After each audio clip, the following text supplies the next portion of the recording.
പവിത്രത്തിൻ്റെ ഒരു അപ്കമിങ് എപ്പിസോഡിലേക്ക് എല്ലാവർക്കും സ്വാഗതം.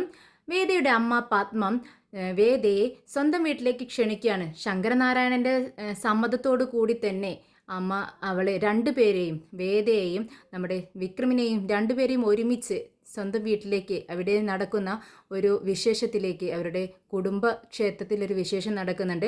അതിനുവേണ്ടി രണ്ടുപേരെയും ക്ഷണിക്കാൻ വേണ്ടി വിളിക്കുന്നുണ്ട്. എന്നാൽ ഇതിന് ഇടങ്കോളിടാൻ വേണ്ടി നമ്മുടെ നന്ദിനി ശ്രമിക്കുന്നുണ്ട്. എന്നാൽ ഇതൊന്നും നമ്മുടെ വേദ ശ്രദ്ധിക്കുന്നില്ല. പിന്നെ വിക്രം വരുന്ന സമയത്ത് വളരെ സന്തോഷത്തോടെ നമ്മുടെ വേദ കാര്യങ്ങളെല്ലാം അവതരിപ്പിക്കുകയാണ്. വേദയ്ക്ക് ഒരുപാട് സന്തോഷമാവാണ്. രണ്ട് കുടുംബങ്ങളും ഒത്തുചേരാനുള്ള ഒരു വിശേഷമാണല്ലോ നടക്കാൻ പോകുന്നത്. അങ്ങനെയെങ്കിലും കുടുംബങ്ങൾ തമ്മിൽ സ്നേഹം ബന്ധങ്ങളൊക്കെ ഉണ്ടാവട്ടെ എന്ന് വേദ ചിന്തിക്കുകയാണ്. ഈ വിശേഷങ്ങളാണ് ഇന്ന് പറയാൻ പോകുന്നത്. അങ്ങനെ പത്മം വേദയ്ക്ക് വിളിക്കുന്നുണ്ട്. വേദ എന്താ വിശേഷിച്ചമ്മേ, എന്താ സുഖമല്ലേ, എന്തൊക്കെയുണ്ട് വിശേഷങ്ങളെന്ന് ചോദിക്കുകയാണ്. അന്നേരം പത്മം പറയുന്നുണ്ട്, മോളെ നമ്മുടെ കുടുംബക്ഷേത്രത്തിൽ ഒരു വിശേഷം നടക്കുന്നുണ്ട്. അപ്പോൾ അതിനുള്ള ചടങ്ങുകളെല്ലാം ചെയ്യേണ്ടത് നീയാണ്. നമ്മുടെ വർഷയ്ക്ക് അത് ചെയ്യാൻ പറ്റത്തില്ല. അപ്പോൾ വേദ ചോദിക്കുന്നുണ്ട്, അപ്പോൾ നമ്മുടെ ദീപ്തിക്ക് ചെയ്യാൻ പറ്റത്തില്ല അമ്മേ? ഇല്ല, വിവാഹം ചെയ്ത പെൺകുട്ടികളാണ് ഈ ചടങ്ങ് ചെയ്യേണ്ടത്. അതുകൊണ്ട് തന്നെ നീയും വിക്രമും വളരെ സന്തോഷത്തോടെ നമ്മുടെ വീട്ടിലേക്ക് വരണം. നമ്മുടെ അച്ഛൻ സമ്മതിച്ചു എന്ന് പറയുക കേട്ടോ. ഇത് കേട്ട് വേദ ഒരുപാട് സന്തോഷിക്കുന്നുണ്ട്. എന്ത്, അച്ഛൻ സമ്മതിച്ചോ അമ്മേ?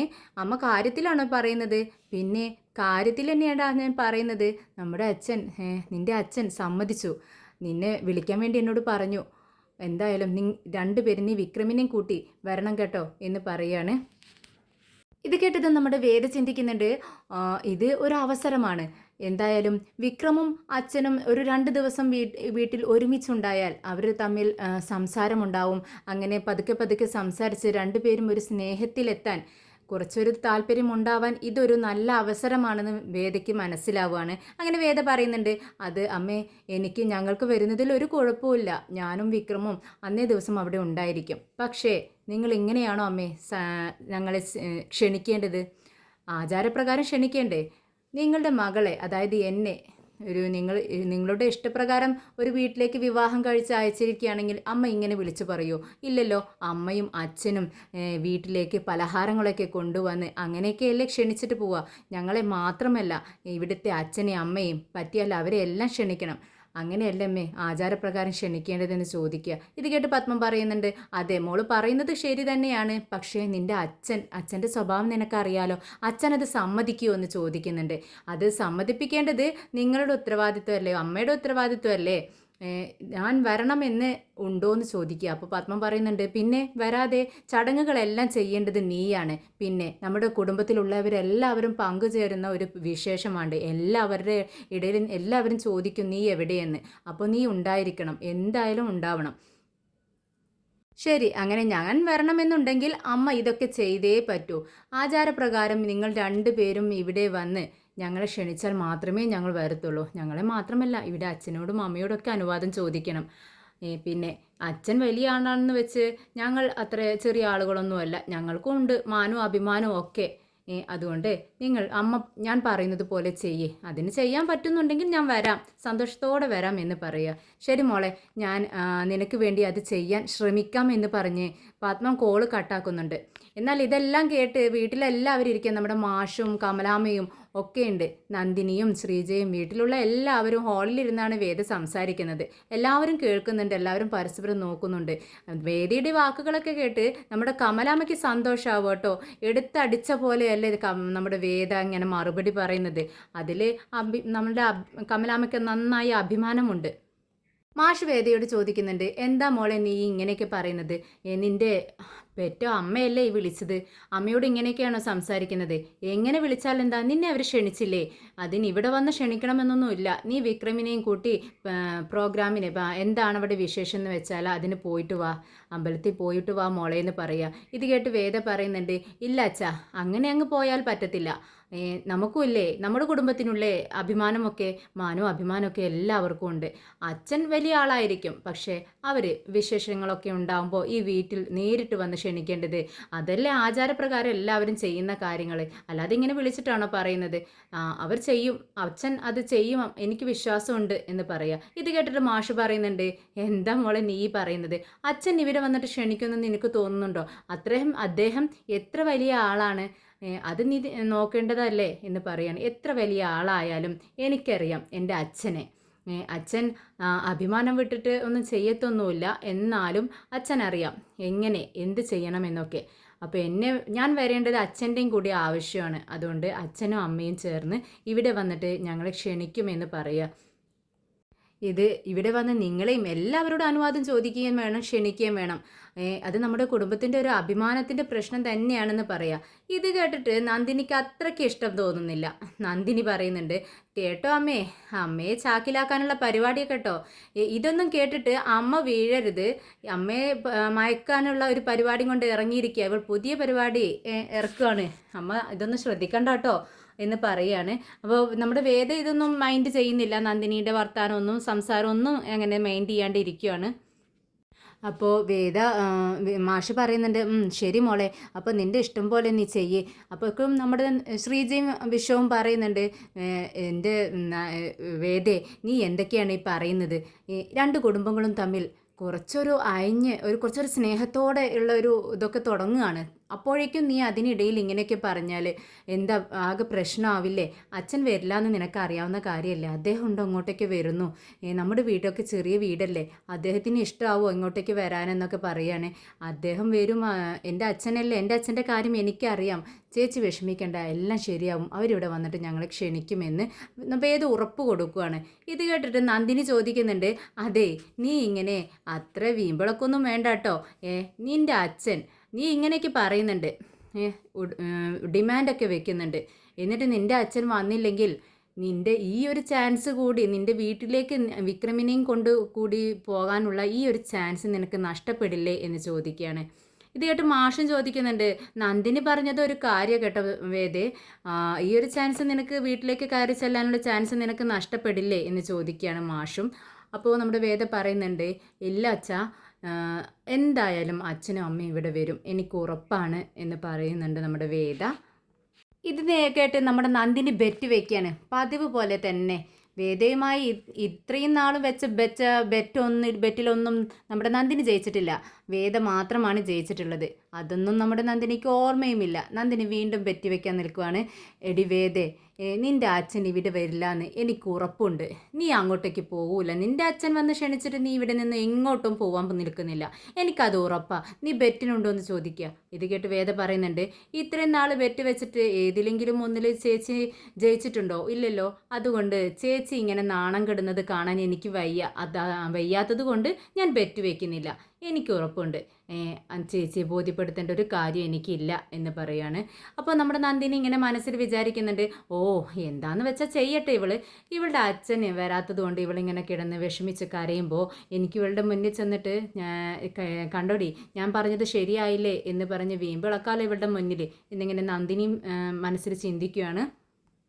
ഭക്ഷണം കഴിച്ചു കഴിഞ്ഞതും വേദ ഷോപ്പിലെ വരവ് ചിലവ് കണക്കുകളെല്ലാം നോക്കിക്കൊണ്ടിരിക്കുകയാണ്.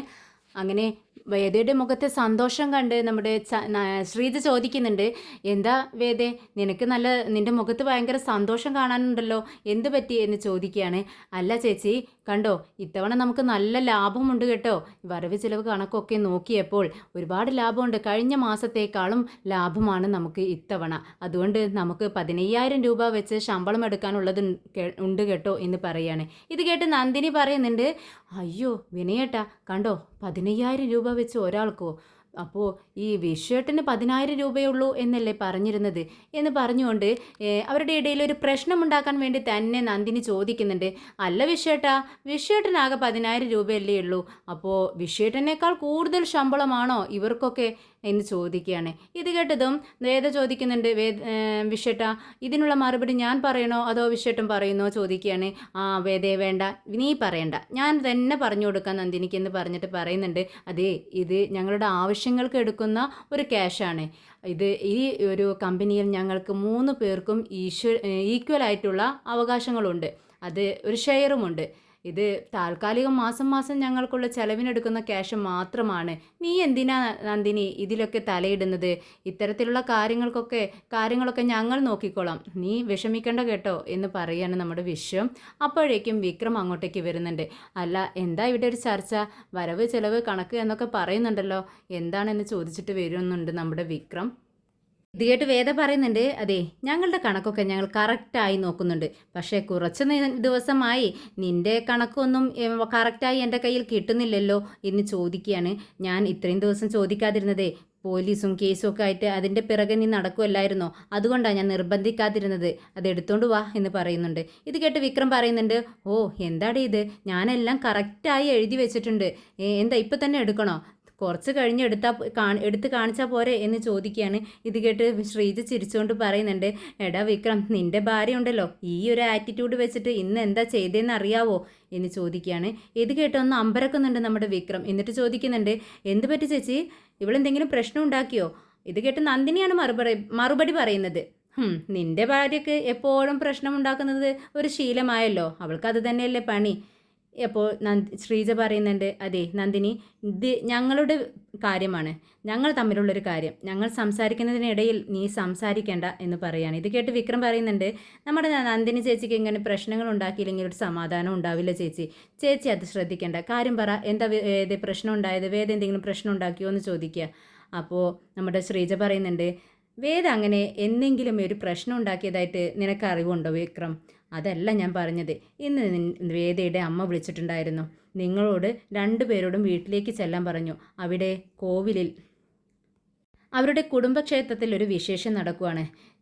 ഇവളോടും നിന്നെയും കൂട്ടിക്കൊണ്ട് അങ്ങോട്ടേക്ക് ചെല്ലാൻ പറഞ്ഞതാണ്. അവളുടെ അച്ഛനും സമ്മതിച്ചു എന്നാണ് പറയുന്നത്. പക്ഷേ ഇവൾ അതിന് ഓരോ ഡിമാൻഡുകൾ വെച്ചിരിക്കുക. നിനക്കറിയോ ഇവൾ എന്തൊക്കെയാണ് പറഞ്ഞതെന്ന് എന്ന് പറയുന്നുണ്ട് നമ്മുടെ ശ്രീജ.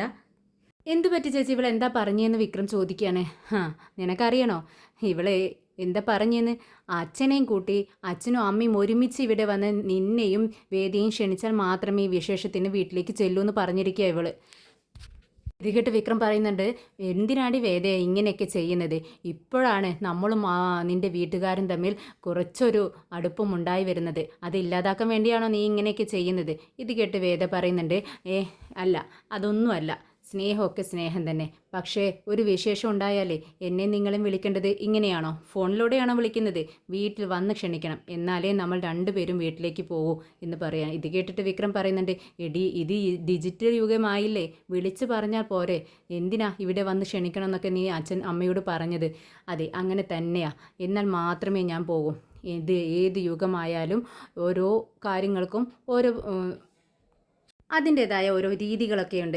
അങ്ങനെ വന്ന് ക്ഷണിച്ചാൽ അതുപോലെ ചെയ്താൽ മാത്രമേ നമ്മൾ ഇവിടുന്ന് പോവത്തുള്ളൂ. അല്ലാതെ ഫോൺ ചെയ്ത് പറഞ്ഞു എന്ന് വെച്ച് നമ്മൾ എങ്ങോട്ടേക്കും പോവില്ല. ഞാൻ പറഞ്ഞിട്ടൊന്നുമല്ലല്ലോ അമ്മ ഈ ചടങ്ങിന് എന്നെ ക്ഷണിക്കുന്നത്, അവരുടെ ഇഷ്ടത്തിനല്ലേ ക്ഷണിക്കുന്നത്. അപ്പോൾ ഇവിടെ വന്ന് ക്ഷണിക്കട്ടെ, അപ്പോൾ പോണ്ടേന്ന് നമുക്ക് തീരുമാനിക്കാം.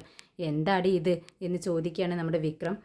ശ്രീജയും വിശ്വവും വേദയോട് പറയുന്നുണ്ട്, വേദേ അവർ നിന്നെ സ്നേഹിച്ച് തുടങ്ങുന്നതേ ഉള്ളൂ, നിൻ്റെ അച്ഛനായാൽ പോലും. പക്ഷേ നീ എന്തിനാ ഇത്രയും പിടിവാശി പിടിക്കുന്നത്? അപ്പോൾ ഈ ഒരു വിശേഷത്തിന് നിൻ്റെ വീട്ടിലേക്ക് പോകാൻ പറ്റാതാവില്ലേ?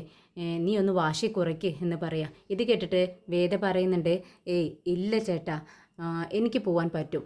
ഈ ഒരു വിശേഷം ഞങ്ങളുടെ കുടുംബത്തിൽ എത്ര പ്രാധാന്യമുള്ളതാണെന്ന് എനിക്ക് നന്നായിട്ട് അറിയാം, അത് അവർക്കും അറിയാം.